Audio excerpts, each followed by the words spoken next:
Bueno, toda esta unidad número 3 está basada en una dicotomía central, porque para analizar la perspectiva de los sujetos en pugna o las identidades políticos-sociales que están en pugna y que vamos a ver en los sucesivos ejemplos,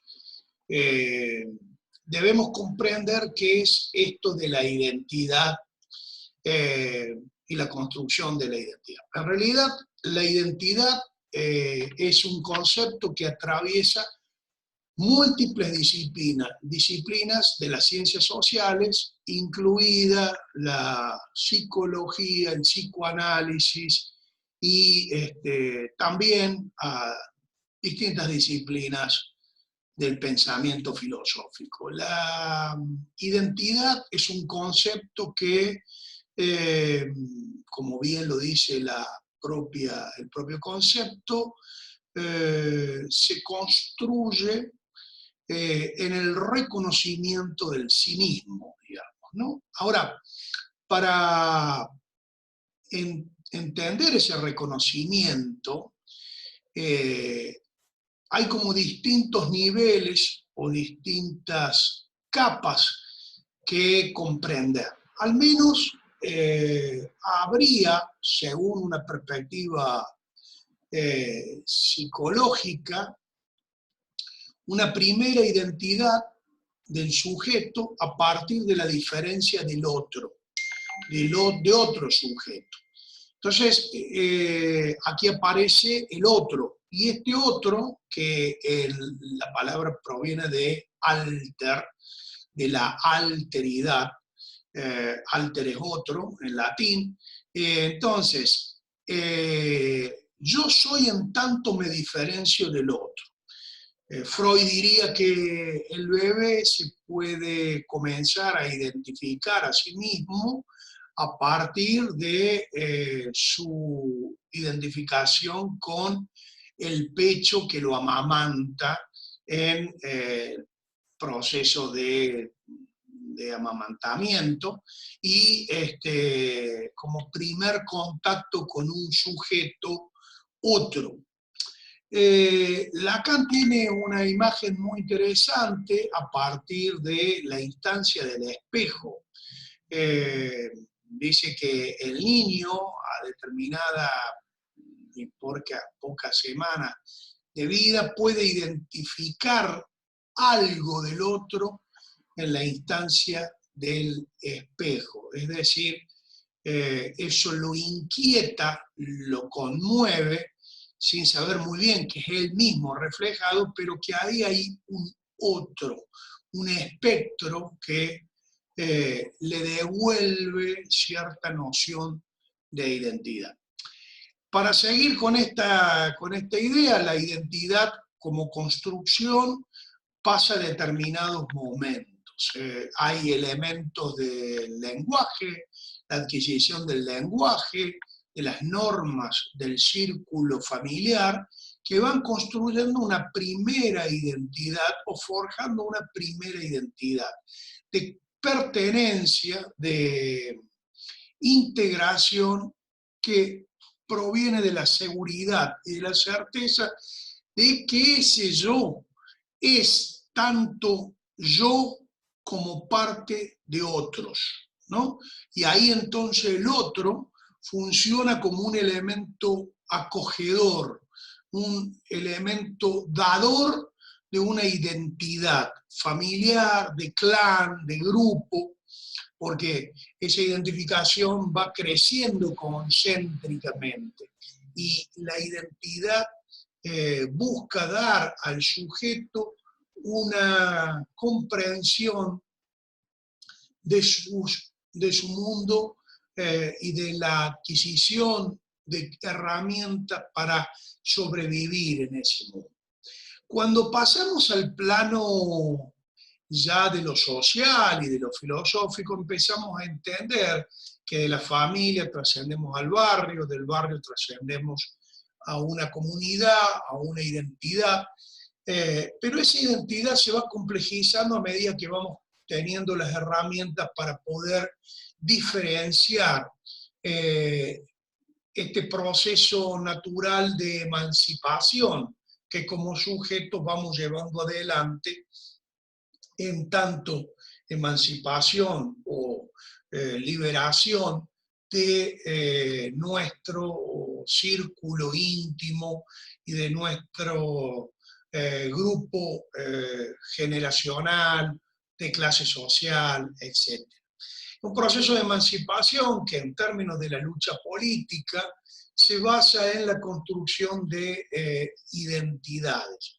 Identidad como igual al otro, como reconociéndome parte de un otro nosotros, ¿sí? Un otro que en principio me adopta y se vuelve un nosotros, y que para ser un nosotros requiere de otros, de la alteridad de los otros, ¿sí?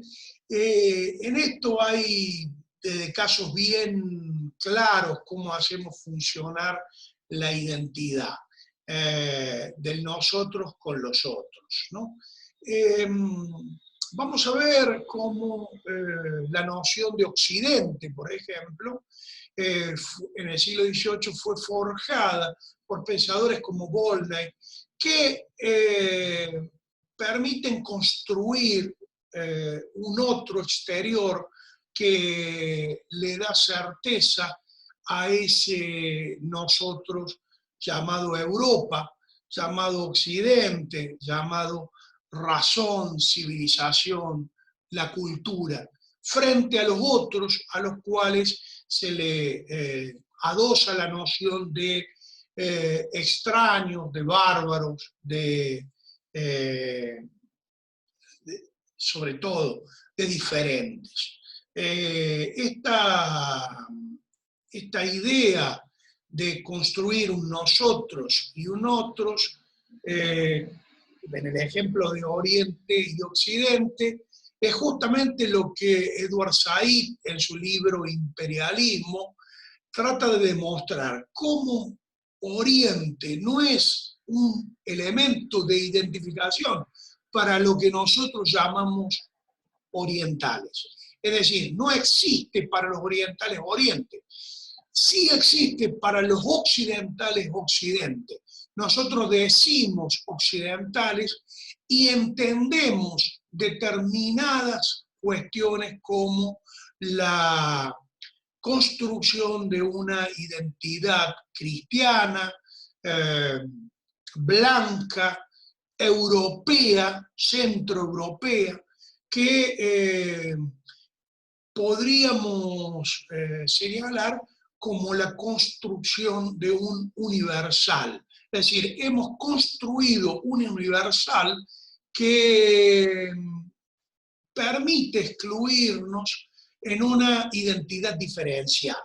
Es decir, dentro de ese universal, la humanidad, Occidente, se vuelve una identidad diferenciada, dice Ernesto Laclau. Esta identidad diferenciada permite reconocer en nosotros lo que tenemos y no tenemos de los otros. Y esta es la construcción de Oriente. Nosotros, si nos ponemos y nos detenemos en algunos minutos a tratar de definir qué sería Oriente, sería muy complejo para nosotros. Sin embargo, sabemos que Oriente funciona como el otro de Occidente. Y entonces podemos, a partir de esa diferencia, de esa identidad diferenciada, construir nuestro particular. Como dije, cristiano, blanco, europeo. En el apunte de cátedra existe la idea de pensar esto de la identidad desde la visión de algunos pensadores latinoamericanos como Dussel, Roy, que han pensado la alteridad o intentando pensar la alteridad desde el lugar de la alteridad.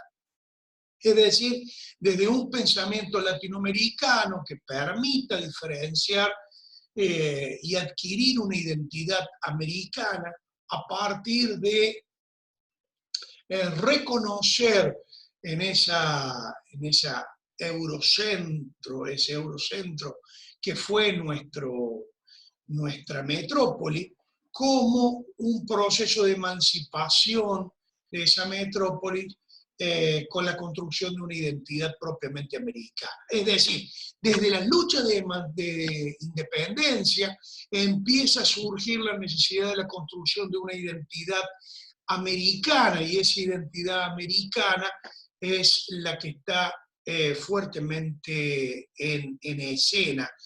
Y pensar entonces esa alteridad o esa identidad diferenciada supone volver a construir o a pensar la relación entre el universal y el particular. ¿Qué tendríamos nosotros, americanos, de particular frente a ese universal occidental? Por ejemplo, este podría ser una de nuestras preguntas. ¿Y qué tenemos nosotros como argentinos de particular frente a un universal como latinoamericanos o americanos? Y entonces allí esta unidad va a tener permanentemente el recorrido, va a tener presente permanentemente el recorrido de la búsqueda de la construcción de las identidades, que no son homogéneas para nada, ni pueden serlo, porque la primera característica de toda construcción identitaria es que reconoce parte del otro en sí mismo. Es decir, no puedo negar el otro sin reconocer algo de ese otro en mí. No puedo ser yo en tanto no reconozco en el otro las particularidades de mi yo. Digo, yendo desde una psicología del sujeto individual a una psicología social, colectiva, como es el tema de las identidades que nos ocuparán en esta unidad. Así por eso vamos a tratar de discernir quién es el que asume la hegemonía dentro de esa construcción identitaria. Si está en disputa el ser argentino, la identidad de argentino, la pregunta es, ¿somos todos argentinos? ¿Todos nos reconocemos en el argentino? ¿Es un universal sin particulares? ¿Es una identidad monolítica? ¿O existen otras alteridades que nos han ido construyendo en esa idea de argentinos y que nosotros a veces ocultamos, negamos o también transfiguramos con el paso del tiempo? Lo que hoy es gaucho no es lo mismo que lo que fue en el siglo XVIII, siglo XIX. Lo que le decimos negro hoy no es lo mismo que afroargentino. Y lo que decimos mujer o reconocemos en mujer hoy no es lo mismo que reconocíamos hace 30, 40 o 100 años atrás como mujeres. Entonces, estas identidades, ¿cómo se empoderan, cómo se construyen o reconstruyen en el juego de las valencias que ponen en tensión lo universal con lo particular?